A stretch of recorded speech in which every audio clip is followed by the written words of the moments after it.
जय श्री कृष्ण, जय माँ दुर्गा। और माँ दुर्गा सभी के इच्छाओं को पूर्ण करे, तो इसके लिए उसके नवरात्रि के पहले दिन मेरी सब के प्रति उस माँ दुर्गा के आगे ये प्रार्थना है कि सबके घरों में शांति, सुख, समृद्धि प्रदान करे, और जिसके मन में जो भी इच्छाएं हैं वो माँ दुर्गा उनकी उस इच्छाओं को पूर्ण करे।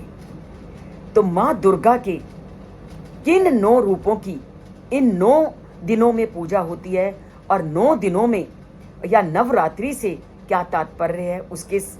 नवरात्रि के रूप में उनकी पूजा का प्रचलन कैसे आरंभ हुआ, उसको हम आज के वीडियो में जानते हैं। और सभी भगवान राम के और रावण के युद्ध से परिचित हैं। जब भगवान राम का रावण से युद्ध हुआ तो एक दिन ऐसे आया जब रावण युद्ध में आया, और जब रावण युद्ध में आया तो राम की सेना का बुरा हाल हो गया। लक्ष्मण मूर्छित हो गए, उनके बड़े बड़े योद्धा थे वो भी मूर्छित हो गए। तो राम बड़े दुखी हुए और मन ही मन सोचने लगे कि ऐसी क्या शक्ति थी जिसने कि रावण का साथ दिया, और जो हम धर्म का पालन करने वाले थे हमें इस पराजय का मुख देखना पड़ा। तो राम जी ने रावण को जीतने के लिए, और ये उनको ध्यान आ गया कि रावण के पास ऐसी जरूर कोई शक्ति है जिसके कारण आज रावण ने युद्ध में हमारे लोगों को परास्त किया। तो वह उन्हीं शक्ति की पूजा करने में लग गए, और वह शक्ति थी माँ दुर्गा की शक्ति। और माँ दुर्गा को आह्वान करके राम ने 9 दिनों तक लगातार माँ के विभिन्न रूपों की पूजा अर्चना की। जब 9 दिन तक राम जी ने पूरी दुर्गा के 9 रूपों की पूजा की, तो अंत में 10वें दिन उन्होंने रावण के साथ युद्ध किया, और उस युद्ध में उस शक्ति की बल स्वरूप वह उस युद्ध में विजय को प्राप्त हुए। तो यहाँ से प्रचलन हुआ माँ के 9 रूपों को विधिवत पूजा करने के लिए। और जो माँ के 9 दिन उनके विभिन्न रूपों की विधिवत पूजा करता है उसकी मनोकामना अवश्य ही पूर्ण होती है। ये मैं हमेशा कहती हूँ, आप जिसमें भी आस्था रखते हो, जिसमें भी विश्वास रखते हो, जिसमें भी श्रद्धा धारण करते हो, पूरी श्रद्धा के साथ, पूरे विश्वास के साथ उसको मान करके देखिए, आपकी सभी मनोकामनाएं वो पूर्ण करेंगे। अब माँ दुर्गा का पहला रूप कौन सा है और उनको ये पहला रूप कैसे प्राप्त हुआ, तो जानते हैं उस पहले रूप को। उनका पहला रूप है माँ शैलपुत्री का, और उसको माँ शैलपुत्री के रूप में वो कैसे आए, तो इसको हम थोड़ा पीछे की ओर चलते हैं। राजा दक्ष थे, उनकी पुत्री का नाम था सती, और सती का विवाह हुआ था शंकर जी के साथ, जो कि दक्ष की इच्छा के विरुद्ध हुआ था। और आप समाज में भी देखते हो कि जब पुत्री अपने माता पिता की इच्छा के विरुद्ध कोई कार्य करती है तो माता पिता प्रसन्न नहीं होते, और वही बात सती के साथ थी। जब उन्होंने शंकर जी से विवाह कर लिया तो उनके पिता दक्ष बहुत नाराज हुए, और एक बार दक्ष ने एक यज्ञ किया, महायज्ञ किया। उन्होंने सभी राजाओं को उस यज्ञ में बुलाया, पर शंकर जी को उन्होंने न्योता नहीं दिया। जब शंकर जी को न्योता नहीं दिया तो माँ पार्वती को बुरा लगा, पर पुत्री है, माँ बाप के घर में इतना बड़ा यज्ञ हो, और पुत्री के मन में ये स्वाभाविक है कि वो माँ बाप के घर में जाना चाहती है, चाहे माँ बाप उसके साथ कैसा भी व्यवहार करें, पर पुत्री का माँ बाप के प्रति जो लगाव है वो अटूट होता है। उन्होंने शंकर जी के सामने अपने मन की इच्छा रखी और कहा कि मुझे तो पिता के इस यज्ञ में शामिल होना है, क्योंकि वो बहुत बड़ा यज्ञ कर रहे हैं। शंकर जी ने बहुत समझाया कि जब कोई ना बुलाए तो हमें जाना नहीं चाहिए, पर पार्वती जी के मन में अपने पिता के इस महायज्ञ में सम्मिलित होने की अटूट इच्छा थी, इसलिए बार बार वो शिव जी के आगे अनुग्रह करने लगी कि चलिए चलिए। तो ना चाहते हुए भी पति अपनी पत्नी की इच्छा को सामने रख करके वो मान गए और उनको लेकर के गए। और जैसे ही वो अपने पिता के घर पहुंचे तो पिता तो वैसे ही रूठे हुए थे, और फिर दूसरा वो बिना बुलाए वहाँ पर गए थे। जब बिना बुलाए वो वहाँ पहुँचे तो उनको बहुत गुस्सा आया पार्वती जी को, और उन्होंने आप देखा ना ताव, तो जो यज्ञ लग रहा था उसमें उन्होंने कूद दे दी, क्योंकि वो अपने पति के इस अपमान को वहाँ पर सहन नहीं कर सके। और जैसे ही सती का उसमें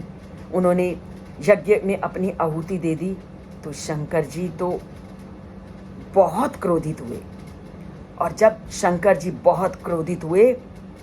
तो उन्होंने उनके उस यज्ञ को तहस नहस कर दिया। पूरी तरह से दक्ष का वो इस जो यज्ञ था वो नष्ट हो गया, और सती जो कि यज्ञ की उस अग्नि में उन्होंने अपनी आहुति दी थी, उनका पुनः हिमालय राज की पुत्री के रूप में उन्होंने जन्म लिया। और उस समय जब हिमालय की पुत्री के रूप में उन्होंने जन्म लिया तो उनका नाम पड़ा शैलपुत्री, और शैलपुत्री के रूप में वो पूरी धरती पे विख्यात हुई, प्रसिद्ध हुई। और पार्वती, हेमवती उन्हीं के नाम है, और तब भी उनका विवाह क्या है, शंकर जी से हुआ। और इस तरह शैलपुत्री देवी का विवाह जब शंकर जी के साथ हुआ तो उनकी इस रूप की पूजा, जो उनका शैल के रूप में जन्म हुआ, तो शैल के रूप में जन्म होने के कारण तो माँ दुर्गा का ये पहला रूप माना जाने लगा, और शैल पुत्री को बहुत अधिक महत्व दिया जाने लगा, और माता की इनको पहली शक्ति माने जाने लगा। और ऐसा कहना लोगों ने शुरू कर दिया कि जो माँ दुर्गा के इस शैलपुत्री के रूप में उसका अर्चना करेगी, उसकी पूजा करेंगी, उसकी आराधना करेंगी, उसकी सभी मनोकामनाएं वो माँ दुर्गा पूर्ण करेगी। तो आज का जो पहला नवरात्रा है वो हिमालय पुत्री शैलपुत्री को समर्पित है, और शैलपुत्री सभी की मनोकामनाओं को, इच्छाओं को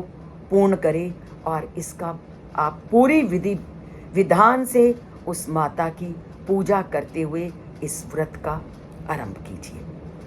तो इन कथाओं से आप तभी परिचित होंगे जब आप अपने इतिहास की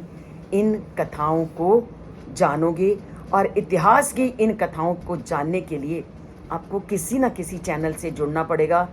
और ये जो हमारा चैनल है ये पूरी तरह से आध्यात्मिक तथ्यों को, आध्यात्मिक कथाओं को लेकर के आपके सामने आता है, और आपको किसी भी पर्व का क्या तथ्य है, वो पर्व क्यों मनाया जाता है और कैसे आरंभ हुआ, ये बताना इस चैनल का उद्देश्य है। इसलिए अगर जो इस चैनल से अभी तक नहीं जुड़े वो इस चैनल से जुड़िए, और इस चैनल को अगर सब्सक्राइब नहीं किया तो ज़रूर सब्सक्राइब कीजिए, क्योंकि ये आपको एक आध्यात्मिकता के पथ की ओर ले जाता है, ज्ञानपूर्ण रास्ते का आपको ज्ञान देता है, और जीवन को कैसे सफल बनाना है, कैसे जीवन को सार्थक करना है, क्योंकि जीवन का उद्देश्य केवल खाना पीना और सोना नहीं, जीवन का उद्देश्य है इसको सार्थक बनाना, उस परमात्मा के साथ अपना संबंध जोड़ना, और इस धरती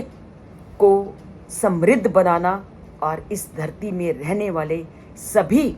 लोगों के साथ अच्छा व्यवहार कराना, इसकी सीख देना। और अगर ऐसी सीख को अपनाना है तो हमें अपने धार्मिक ग्रंथों के तथ्यों को जीवन में अपनाना है, धार्मिक ग्रंथों को के कथानुसार चलना है, और उसी के अनुरूप अपने जीवन को चलाना है, ताकि किसी भी तामसिक प्रवृत्ति की ओर हमारा जीवन अग्रसर ना हो सके।